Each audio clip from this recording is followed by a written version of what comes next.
All right, guys, we're gonna go ahead and get started here. State of the real estate market.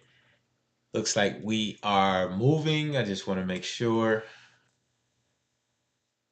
Checking back in with you guys. Thank you guys for being patient. We appreciate it. But hey, I have some great information that I want to share with you guys today. It is state of the real estate market. So much going on, and people have been asking, have been talking about the interest rates and the Fed's cutting the rates. So let's dive into it. So for those who are just tuning in and this may be your first time, welcome to State of the Real Estate Market with yours truly, Chris Brown. This is a platform where we not only talk about buying, selling, and investing in real estate, but we also talk about hot topics regarding building generational wealth, as well as different information on new entrepreneur activities that are going on. So welcome aboard. If you guys are watching this on one of the individual platforms, I know we do a little bit of streaming, starting to tap into that a little bit. We all definitely are on YouTube, Facebook, LinkedIn. So be sure to like, give a thumbs up. We'll make sure everybody is on board. We'll go ahead and say hello. Right. So, as we are doing this today, like I said, we greatly appreciate you tuning in. This is something that we do once a month where we do a market update. There's been so many different things that have been changing over the past year. This past year has been very interesting just for for the real estate market itself. Other things that we pay attention to and a lot of other people have been paying attention to is the interest rate. So I definitely have an update regarding the interest rates. We're going to take it a little bit simple this year. This is the September market update, and typically we talk about the different areas that may be within the Tampa Bay area and beyond, but today we're going to kind of have more of a focus on the most recent Fed rate cuts. I had some information that was placed out there letting you guys know that, hey, the rates are going to drop. And they actually had a meeting earlier this week, just a couple of days ago, letting us know that the rates are going to take a drop. And I believe that was a quarter drop, reduced rate, and what that means. So, what I wanted to share with you guys is just a few takeaways. So, basically, with this 2025 highlight of the meeting that they had in regards to uh, the Fed rates, basically highlighted the delicate balance between the act between stimulating the economy and managing inflation. Inflation has definitely been a topic for a lot of people, and we've all felt it. If you've gone to the grocery store, you've felt the inflation. You've seen inflation regarding home prices, automobiles. It's been all over. It's impacted the economy as a whole. So different areas are impacted. We've actually felt it. So as an individual, everyone's feeling it. And this isn't just a topic for some people. This is a topic for a lot of people. So these cuts typically signal concerns about a softening job market and are aimed to encourage business, investment, and consumer spending. That's what typically happens when you reduce the rates. So we're kind of spoiled. A lot of people were spoiled in that around that 2020 time when interest rates were pretty low, and we experienced, say, in the home market, interest rates around 3% or less. So that encouraged a lot of people were buying homes. The situation then was is that we didn't have a lot of supplies as it refers to real estate. There wasn't a large supply, but there was definitely a high demand. Then that demand really skyrocketed during the unique pandemic times. So, but then also what also encouraged those high prices during that time is that, like I said, the inventory was low. So when you have a very high demand and very little um, and lower interest rates, high demand, what happens is more people are buying, prices are going up, the inventory is low. So now it was more of a seller's market. Sellers are able to ask for more and possibly even get more. And that's what was happening. People were offering more and they were able to do so. So with that being said, we experienced a lot. But I wanted to share with you guys 7 key takeaways about the Fed rates cuts. And this just happened just a couple of days ago. I believe it was Wednesday that the meeting was, and today's Friday. This is when we do the once a month market update. So one of the key takeaways is the response to economic weakness. So there were some concerns. Obviously, the economy was experiencing some weakness in certain areas, but the Fed's cuts its benchmark interest rates to stimulate economic activity when it perceives risk to economic growth or signs of a weakening labor market. Very interesting that you say that. This makes borrowing cheaper for businesses and consumers, encouraging spending and investment. So this is a way by them dropping the rates, they're encouraging businesses to borrow, to spend. So they want people to spend. Traditionally, and I'm very curious as in how this is going to roll into the fourth quarter. Traditionally, in the fourth quarter, the economy does a lot more spending. Why? Well, the fourth quarter of the year, we typically have a lot more holidays. Well, the big spending holidays, traveling, hotel stays. So you have Thanksgiving, you have Christmas. Those are two big holidays where you get a lot of traveling, you get a lot of hotel staying, you get a lot more spending, retail spending. Traditionally, it hasn't been a lot of spending regarding real estate. Is that the change? Because traditionally, real estate sales have slowed down in the fourth quarter. But with interest rates being on the higher end all year long, and they're really just experiencing a drop in interest rates now, I would assume that you're going to see a bigger interest in buyers coming back into the market and really trying to inspect what's going on, what's available out there. I know in the Tampa Bay area, I've been telling people, it's like, I understand that the rates are high, but the builders are still building. And what I mean by that, if they weren't actually building the homes vertically up, they've been clearing land. And by them clearing the land, that means that they plan on building some houses. So, with that being said, this is just my observation, physical observation. Why are there so many builders clearing land right now? That means that they know something that we don't know, or what's going on. What do they anticipate? At some point, like I said, things are going to happen. Are they going to really try to take advantage of the current interest rates dropping? People are going to ideally come back into the market. Now, this just happened like literally 2 days ago. So, with that being said, there's going to be a report. Next month's report is really going to tell us, like, hey, has the buyer's interest really increased or not? So, a second key takeaway from the Fed rate cut, trade off between jobs and inflation. The Fed's dual mandate is to foster maximum employment and stable prices. That means like low inflation. Rate cuts often serve the employment side of this mandate. That's what happens.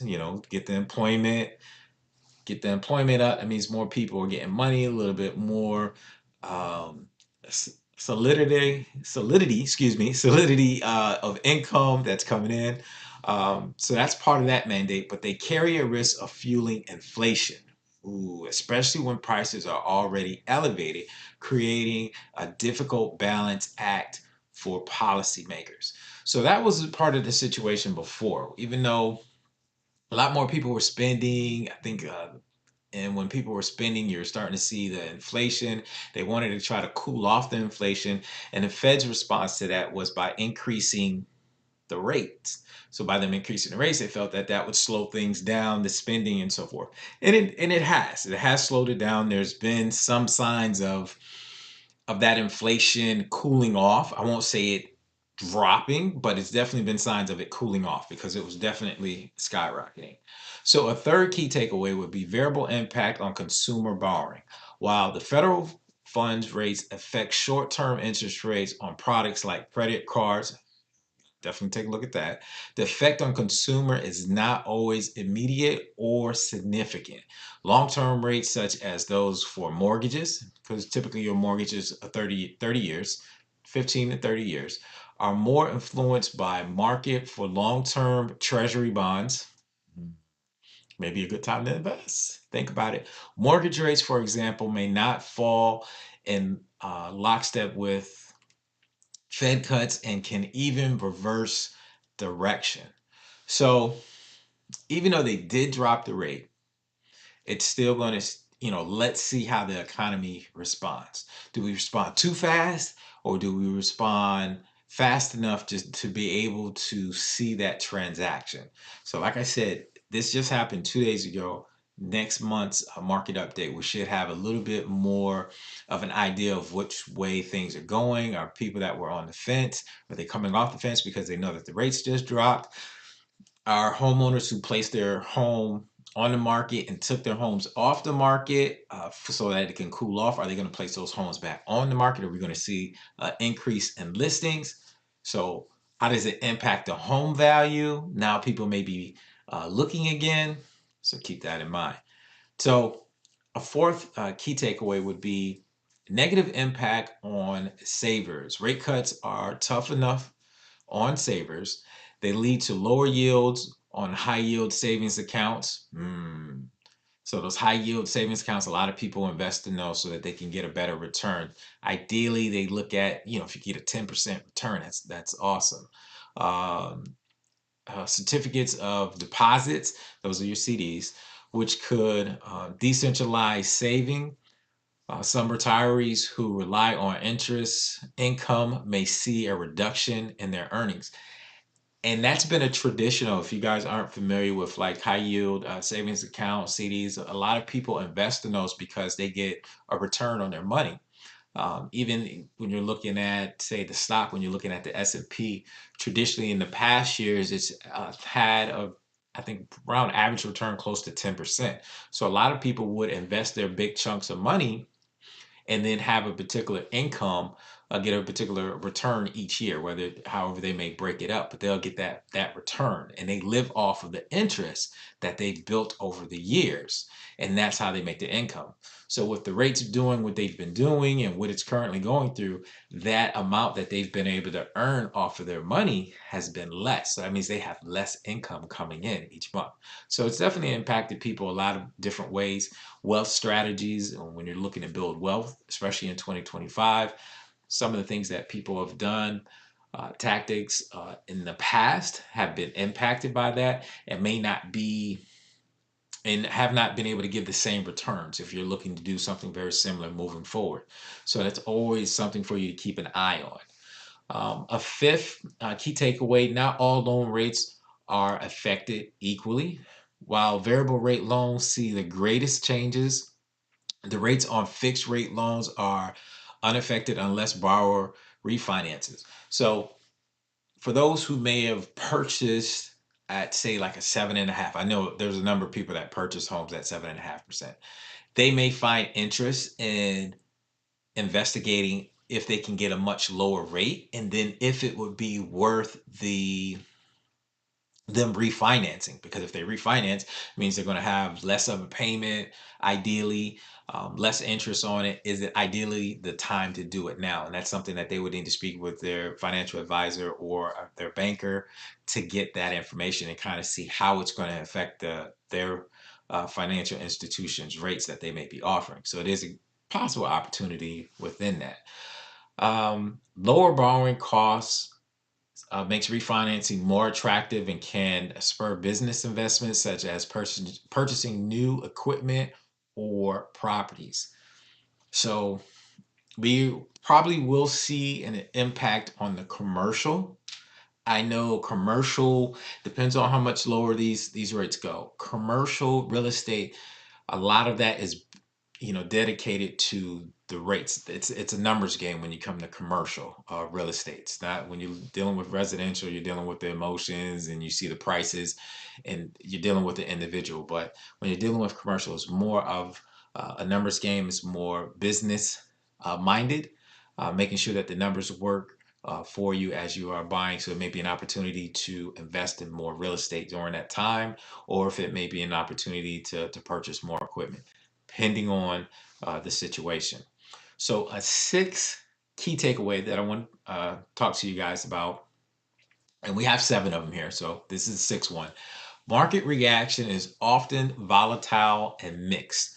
So the stock market's reaction to rate cuts can be complicated. Yes, it definitely can be. While lower rates are often seen as bullish for stocks, often are, are bullish for stocks over the long term. Short term market volatility can occur as investors digest the Fed statements and projections. So basically, what that statement means is that a lot of times with the stocks, there's a lot of volatility in stocks. And there may be an impact initially because of the announcement of the rate cuts, but how does it impact it long term? Is there a benefit? Do we know how it's going to impact things moving forward? It's just starting this trend of going down. This is the first time that it's gone downward. So with that being said, you're looking at, people like a guessing game. There's nothing trending just yet. You guys are getting this information fresh about the rate cuts. So like I said, it's only 2 days old. And with that being said, next month we should see uh, some results. And with those results, I'll be able to share that with you. So regarding the market, other things to look at, you looking at different options among the Fed members can also contribute to market uncertainty. So there's a divergent options. There's a number of different options that are out there. So like I was saying before, you're going to see areas be impacted while other areas may not be impacted. There's a short-term impact, and you're also going to look at the long-term impact. So those are the things that we'll definitely be following up for next month's market update, looking at the short-term and long-term. How has it impacted buyers' interest? That's a big thing that we've been following, especially on the residential side when it comes to real estate. When you're looking at the real estate, our buyers starting to fill out applications again. Our borrowers looking to see where they stand financially. Are they getting their credit pulled for loan applications? There should ideally be an increase, knowing that the rates have decreased and a lot of people have been on the fence, but we'll see the true results of that as we report next month.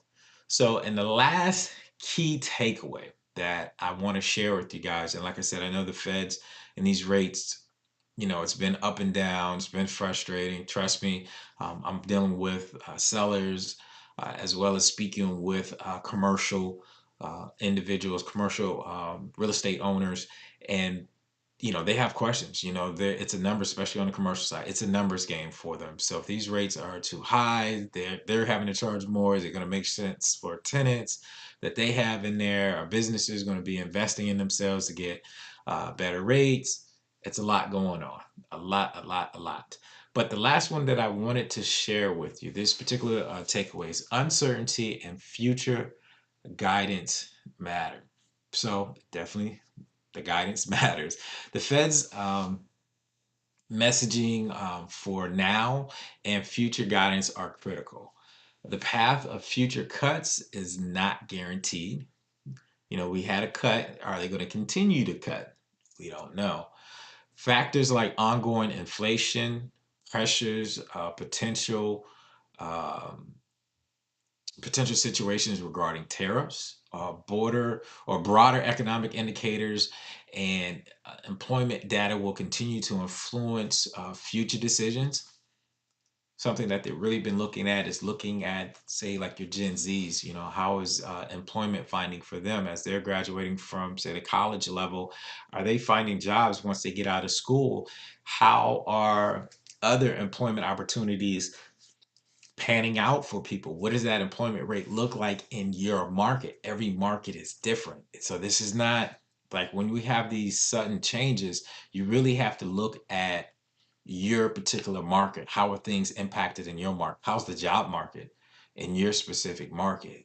Looking at the national news, that's where you can a lot of times get confused because you're looking at an overall number versus, say, your area. I'm based in the Tampa Bay area, so I know employment is you have a lot of companies that are moving to the area. And when I say companies, I mean like large companies that are moving to the area. And with that being said, with that happening, that means that ideally, the employment health is a little bit better than maybe another market, ideally. So we'll see how the results turn out. But investors and consumers must consider how these variables might affect future rate trends. This just happened. There's a lot to really think about, how the rates could impact the economy. We know with high interest rates and how that impacts the economy and how things have slowed down. So keep that in mind as we're moving forward.